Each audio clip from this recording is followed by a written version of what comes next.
নাও ধরো।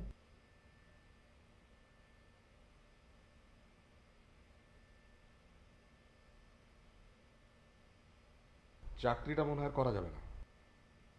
কেন?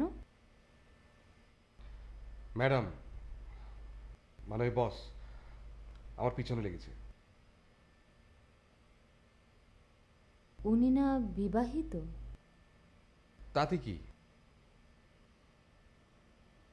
বলো কি? তবে আর কি বলছি, ওনার ধারণা আমি আগরতলা ষড়যন্ত্র মামলার মতো গভীর কোনো ষড়যন্ত্র করছি। আমার গতিবিধি রীতিমতো সিসি ক্যামেরা রেকর্ড করা হচ্ছে। ব্যবসাটা শুরু হয়ে গেলে এই চাকরি আমি আর করব না।